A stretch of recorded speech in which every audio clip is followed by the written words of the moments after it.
Welcome back to the sweatshop. In today's video, we're going to be working on this 2011 Subaru Outback. What we're doing in today's video is we are trying to resolve a funny noise that comes about whenever the customer goes over a bump. From me test driving the car, it is something that is a common problem with a lot of Subarus that usually gets misdiagnosed as stabilizer links. Stabilizer links definitely do go, but these guys, which are the bushings that hold that sway bar in place, go as well. What happens is these guys tend to wear down with all that movement and they become bigger than they actually should. They don't apply any pressure to the bar, which allows it to move around freely, which causes that annoying thumping noise that sounds kind of like a rubbery sort of ball joint or bushing that has let go. Yeah, I don't know how else to describe it, but it's an annoying sort of clunking that comes about. Generally, it's produced the same way that you would produce a noise for a bad stabilizer link, by articulating one wheel. So essentially what that means is hitting a pothole or a speed bump with one side of the car, because that is going to make that sway bar move, and when it does, it's going to make that noise. Of course, if you're having a weird noise that for whatever reason you can't diagnose or you're unsure of what it may be, these are the guys if you have a Subaru. This affects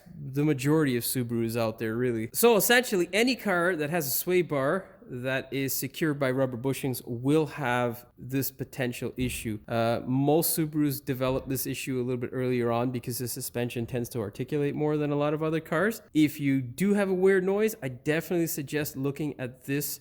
First and foremost, two reasons. They are really cheap. These guys here each are $8 a piece. Not gonna break the bank. However, what will potentially break the bank or send you insane is the labor, depending on what Subaru you do it on. Now, this particular Subaru, not terrible. It's not the best of designs, but definitely not the worst, provided the bolts that hold the clamps in come out. If they don't, you will definitely cry yourself to sleep if those bolts break, because yeah, they're not easy to access. You will see that in a few minutes. That being said, hopefully this takes care of your issue. They do have bushings front and rear on the front and rear sway bars, so definitely take a look. Most times these get misdiagnosed because when the car is up in the air, you can't physically shake the sway bar because the sway bar is in a different position than its natural position. The best way to diagnose these types of issues is by getting underneath the car when it is level, or if you have access to a 4-post hoist, drive it up on, and then you shake that sucker and it'll be real clear as to whether your sway bar bushings are bad or not. Of course, if you are unsure about your sway bar links, you can tie them in with this job, but those can be a fresh nightmare sometimes too, especially if you are on the Rust Belt. If you're down south, relatively easy to do, you can throw those in at the same time as well. That being said, do me a big favor, hit that subscribe button as well as the notification bell so you never miss one of my new videos. Now, let's put this thing up in the air and show you what's going on. All right, what we're looking at here, obviously, is the bottom of our engine. We got our exhaust, our oil pan, and this big bar here is our wonderful sway bar. Now, off on either side, right behind here and over there off in the distance, you will see your bushings. These guys here like to wear out, and like I said earlier, the best way to test them is with the car on the floor. The next most important step before you attempt this job is to go ahead and try to loosen up those bolts. If they don't come out, they are a complete nightmare, and it is best that you seek professional help, because if they do break, it is a royal pain in the ass to come off. Now, on a lot of other Subarus, it can be a real pain in the ass. I know the Foresters are, the front ones at least, are a nightmare to get off, depending on the year that you have. The Imprezas are, I can't recall, I think they're pretty much the same. I think there's a little bit more room, but the Outbacks are okay, and then it differs from year to year and depending on whatever Subaru you have. Now, I've gone ahead and loosened these things up. We'll take a closer look. We're not going to show you this side. It is exactly the same, but you'll have to access it from the opposite side of the exhaust. Now, if you have the 3-liter Outback, well, your life's going to suck because your exhaust is on either side, and yeah, make sure the car's not blazing hot because your hands are going to get fried. Now, it's kind of difficult to sneak the camera camera in here, but what you have is right behind here in this little area, you have a 12 mil bolt. You also have the other 12 mil bolt right here. These guys on the opposite side in this frame rail are exposed to the atmosphere, and the nuts that hold them are just welded in. Subarus, luckily, are not known for their captive nuts coming loose because they actually do a fairly decent job when they manufacture stuff, so that's very nice. Second thing they do is they place two holes in the bottom of the frame rail, or the subframe, sorry. Now, with these subframes here, if any of you guys are in the Rust Belt and you have these cars, you will be familiar with the rust that can be a real pain in the ass that renders your car useless, because these things are, I think they're like 1,500 bucks. I just quoted one, I don't know, like a month ago, and it's still ridiculously expensive. Nonetheless, what also gets affected is any bolt that goes into this particular part. So do yourself that favor, make sure that bolt's going to come out. If it starts to twist nicely, thank your lucky stars, get some WD-40 and spray it through these holes, which I'll show you right now, into this area here, so you get that bolt nice and coated. Because if it is not coated, you're going to end up potentially breaking it, which will leave you in a corner somewhere shaking with tears in your eyes. Now, that there is inside of the access hole. You can see this one here has been sprayed last year, the customer said, but also I think it's been sprayed from the factory as well in certain areas, and I think that might have helped. Doesn't look like there's much on that bolt, but you can see how rusted the bolt is. That stuff is critical that you lubricate it, because if you don't lubricate it, that rust will turn into a mega time pain in your ass, which you don't want. Make sure you coat it. You know, you got to get your face all close to the subframe, make sure it's nice and coated before you twist those bolts out. Okay, so what we are going to do, and how I did the other side, is basically I take this one off by using my ratchet. Well, this time I'm going to use my ear ratchet, but I use it on the inside. And then the other one is done from the outside. So I'll try to sneak my camera in there to show you. It's a little difficult to get it in there, but hey. And you don't need to use your ear ratchet. I just want to speed this process up because my customer's nice enough to let me record it, and I don't want him to, you know, waste more and more time here with me. Anyhow, grab your 12 mil. You're going to get a semi-deep or a deep, and hammer. That's not what I wanted to happen. Let's try that again by holding it.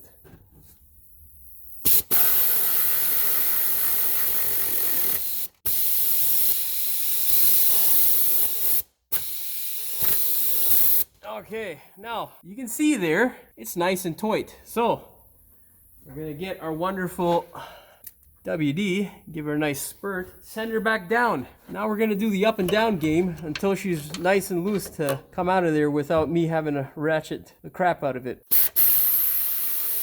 Let's try the opposite way. Oh, that exhaust is hot.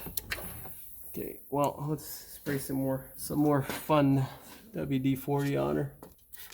All right, let's try that again.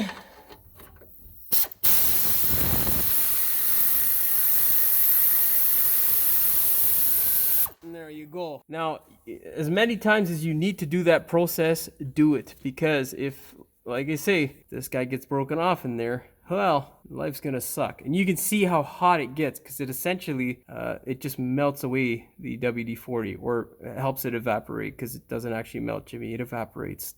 Don't want to sound like an idiot on camera, but that's too late. Anyhow, of course, we're not going to be lazy. We are going to be cleaning those bolts up and anti-seizing the hell out of them. Now, let's do the other side. All right, we are now basically in the wheel well, looking at the opposite side of our sway bar, and there you can see the top of the bolt here, which we have to access. Now, you can get in with a semi-deep. If you are using a power tool, you're not going to be able to clear this guy here, which is the bracket that holds your subframe. So yeah, get a snap-on semi-deep or a shallow with an extension, and that should do the trick. If you have a deep on a power tool, like I was just trying to say, which I think I said wrong, if you have a deep socket on a power tool, you're not going to be able to fit, most likely. All right, sneak that guy in there. Hit it. Now, of course, I have loosened these already with a ratchet, so I don't have to loosen them up.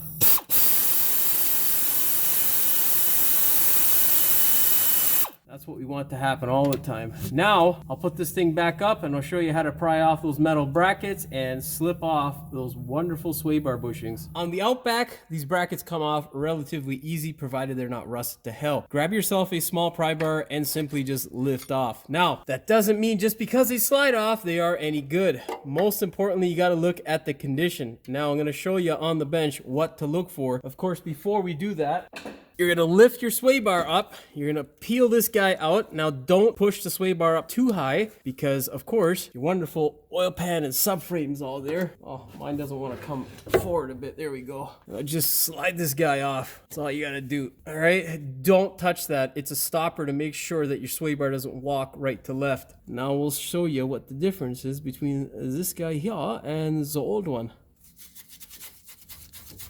Also, clean off the pad where this guy sits. We're gonna just take our ear gun and blow that off. Make sure there's no dirt or crap there. This, of course, here is our passenger side with our exhaust. Basically, same process. Slide her on out. It's a lot easier to do without a camera in the way. Oh, come on, there we go.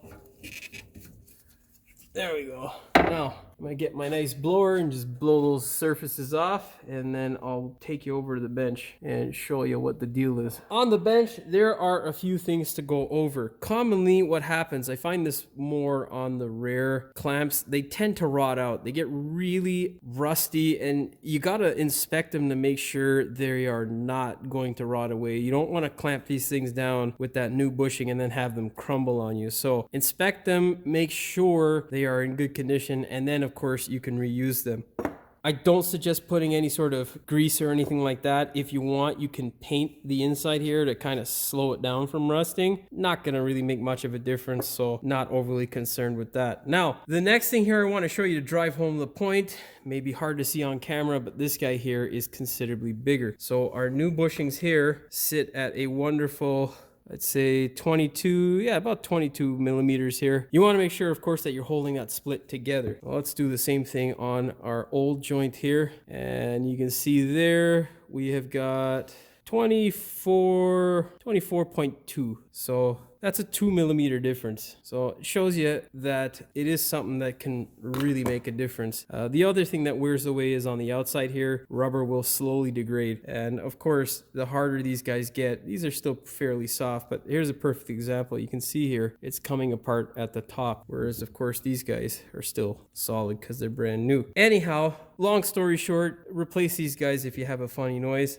Of course, the rear ones are something that I will be showing you on, well, the next Subaru that I do. Very important. You can see here, this is a decent looking bolt, right? You'd be inclined to reuse it. This guy looks like complete crap. Of course, the head of the bolt is fine, but you need one of these, an M8 by 1.25 die, so you can clear off all the rust and excess crap. Of course, I'm going to do this off camera, but if you're unfamiliar with the process, you simply thread it into the die and then you run it through the die, sometimes twice if needed, just to clear off the rust. Then you're going to douse it in anti-seize so that this thing doesn't rust again. And well, the next time you have to service these things, if you're a long haul Subaru owner, you won't cry yourself to sleep because they've broken off in the subframe. In fact, your subframe will probably rot away before you have to replace these things again. And if it doesn't, well, at least you know these things will come out. Okay, I'm gonna go do all that stuff off camera and I'll show you the finished result. Well, you saw what it looked like in the previous clip. This is what it looks like after taking away the rust with just the die. Now you can go ahead and wire wheel this thing, but this is sufficient enough for me where I'm just gonna douse it in anti-seize. Now, of course, I'll show you on the next worst bolt. Here is the next worst bolt. You're gonna thread that guy in simply, and then you're just gonna run it up. Of course, you can see the difference there, but another time won't hurt. Now, of course, if your bolts are damaged, Subaru is actually a great company for that sort of stuff. They're not ridiculously priced with their bolts, so just replace them. Now you can see that guy there looked fairly nice beforehand and how much crud we got off of it, and I'll show you exactly the same thing here. Just remember, if you don't do this, you're putting all that crud back into the hole and that just leads to headaches later. There you go, right? It's quite a difference. Now simply just anti-seize them. Make sure you coat them well. Now I bought this thing probably about a year ago, but I can only imagine what it's going to cost me now the next time I go to purchase because the white lithium grease has, holy crap, gone up.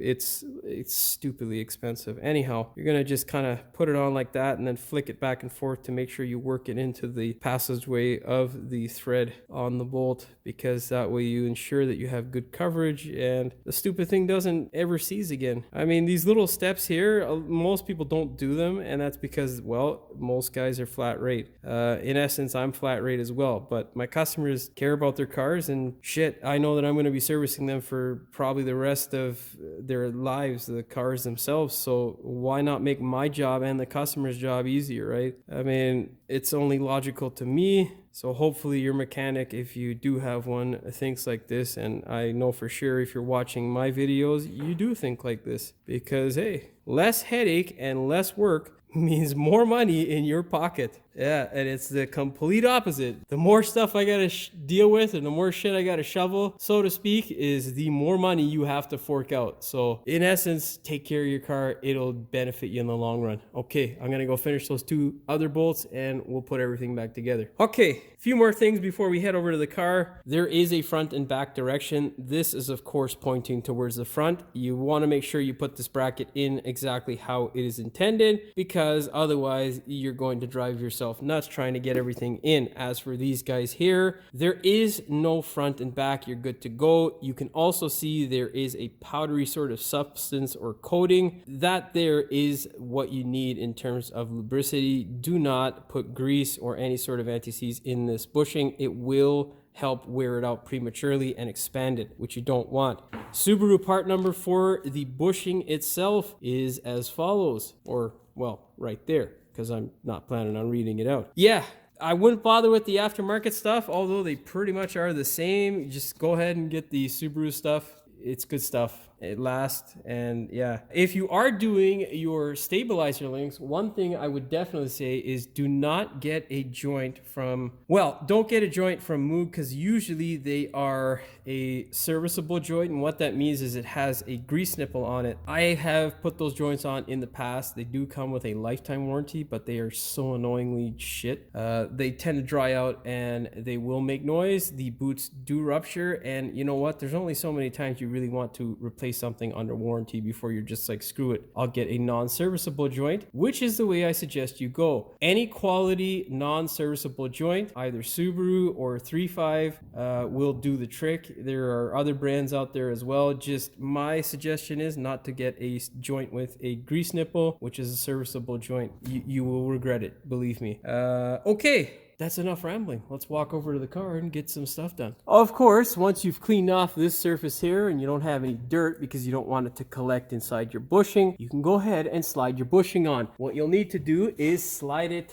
up like that, the sway bar that is, and then just work the bushing on nice and easily. This is a very easy process. Do not be a crazy person and just push it on like a monkey. If you somehow manage to damage it, you're gonna end up with the same stupid problem. That gap there is normal. Don't stress about it. It's because the joint is going to fit nice and tightly, or the bushing is going to fit nice and tightly around your sway bar.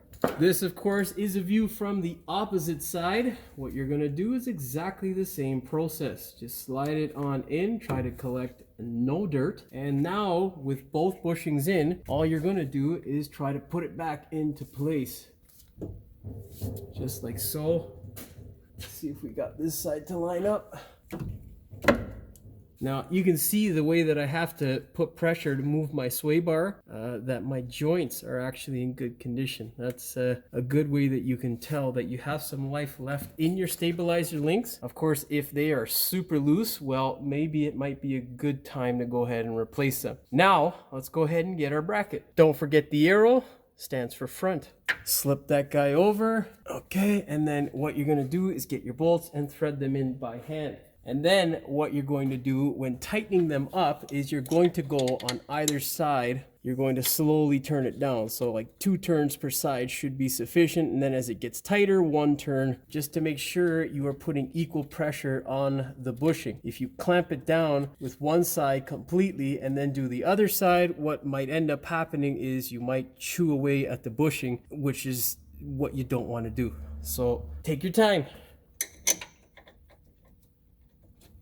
Okay, In case you're wondering why those bolts are so long, it's exactly because of this. I'm gonna go do the other side and I will see you back. I'll be back.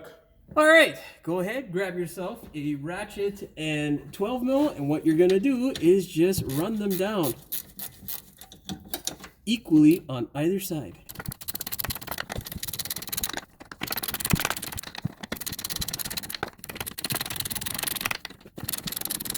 Oh man, I just realized that looks like a terrible shot.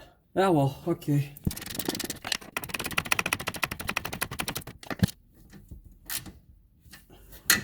And there we go. We are good to go. All we need to do now is grab our torque wrench. In case you're wondering why it is we drive it down side by side like that instead of just doing one side completely and then doing the opposite side, is because you can pinch or get this bushing to hang up within this clamp, which will cause it to prematurely wear out, which is exactly what you don't want, because that's the whole reason we're replacing them, because the old ones were shit and we don't want to make these ones shit. I hope that makes sense. Okay, torque wrench. Said that like an idiot. Torque wrench. Grab your torque wrench, set it to 18.4 foot-pounds or 25 newton meters.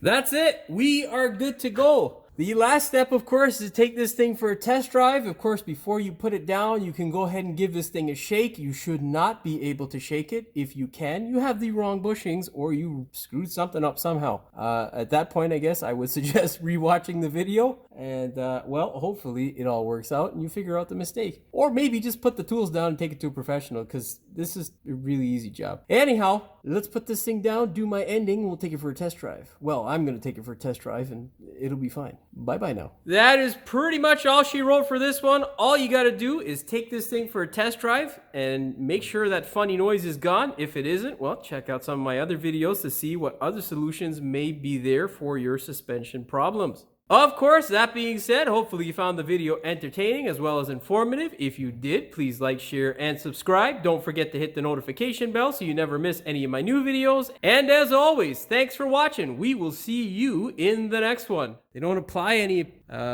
generally it's affected, pretty much all of them that I can think about in the modern era that have this setup where they have a sway bar that is held in by, what the hell did I just, I don't know, all fucking sway bars are held in by rubber bushings. Yeah, well that's my first blooper. Pretty much all Subarus or any car that has this sort of sway bar setup where they're held in by enormous, I did it again like a fucking idiot. Oh my god. You gotta concentrate, man. Yeah, fucked. I am, that's the problem. My fucking brain's all, you know. Yeah, just take it easy. Pretend you're by yourself. Yeah. Fucking do it. That there is the owner of the car, Paul. Thank you. Okay, so if you're down south, relatively. That being said, hopefully. Oh wait, we're not at the end of the video, Jimmy. We're still at the beginning. If anybody, jeez, you want to make sure, of course, that you're. Oh, for fuck's sakes! This is what it looks like. This is yeah, which will cause it to prematurely torque wrench. Said that like an idiot. Yeah. Yeah.